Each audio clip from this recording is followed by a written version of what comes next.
allons parler de la peur de l'échec. Salut à tous, je suis Manel, je suis praticienne en programmation neurolinguistique et vous l'aurez compris, j'ai plusieurs peurs, mais je me soigne.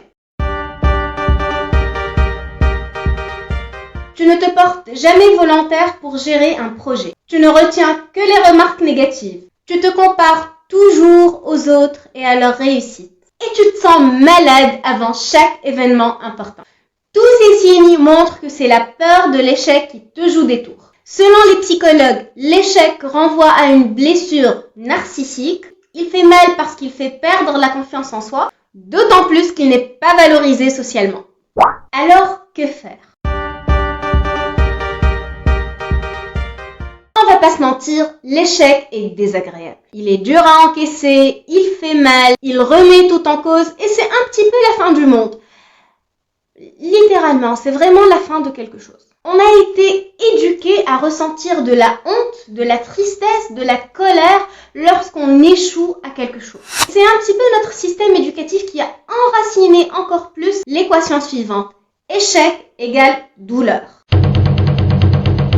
Même les stylos qu'utilisent les profs pour corriger nos copies étaient rouges. Rouge égale danger. Autre chose, la sémantique qu'ils utilisaient était franchement pas terrible et elle est complètement à revoir. À petits coups de assez bien, passable, peut mieux faire. Seul le résultat compte, aucune reconnaissance pour le travail fourni, pour les capacités déployées, pour les autres types d'intelligence. Si on n'était pas bon en calcul ou alors en langue, on allait tout simplement rater notre vie. Évidemment, ce n'était pas clairement dit, mais c'était le message qui transparaissait. Et le pire dans tout ça, c'est qu'on ne peut pas leur en vouloir parce que c'est le seul modèle qu'ils ont connu. Ils ont été éduqués comme ça, ils ont travaillé comme ça et c'est tout ce qu'on leur a appris. Tout un système a été mis en place. Ceci dit, je tiens à préciser que je viens d'une famille d'enseignants et que j'ai le plus grand respect pour cette profession. N'empêche, plusieurs choses sont à revoir. Le système est mal conçu, mais ça c'est une autre paire de manches. Bref, revenons à nos moutons. Donc, personnellement, même si j'ai depuis longtemps dépassé les échecs que j'ai eus, jusqu'à aujourd'hui, je me souviens exactement du moment où j'ai échoué.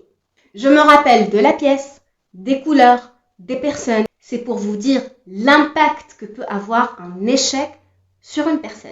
Et on a tendance à monumentaliser tellement ce moment qu'on passe outre tout ce qui peut arriver par la suite. Et ce qui arrive par la suite, c'est la reconstruction. Et pour moi, la reconstruction est magique.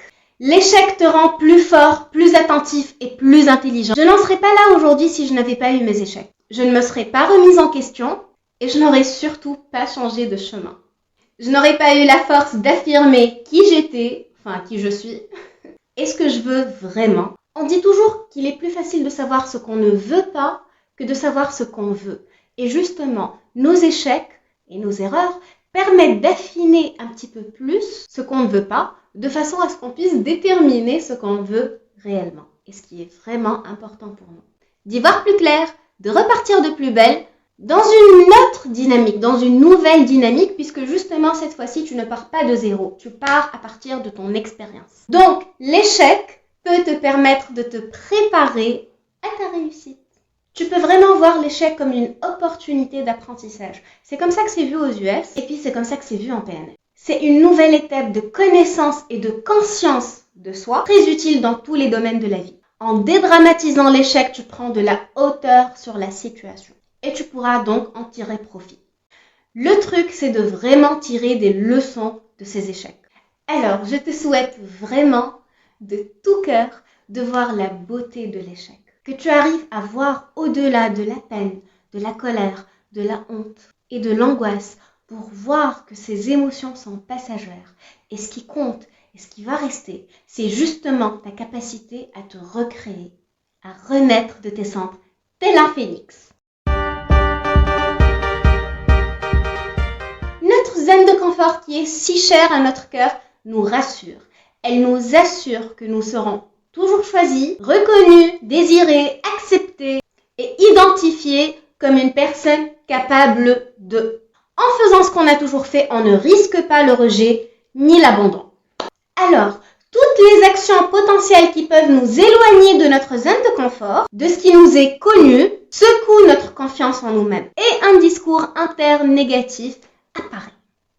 Il peut nous être propre, donc on va entendre notre propre voix qui nous dit « Je ne suis pas assez malin, je ne suis pas assez bon, ça ce n'est pas fait pour moi, je ne vais pas réussir, je vais échouer, pourquoi tenter, je vais faire de l'effort pour rien, je vais me planter ». Ou alors il peut être externe, donc je vais entendre la voix de quelqu'un d'autre, que cette personne fasse partie de mon entourage ou autre. Genre « Ouais, mais tu ne vas jamais y arriver.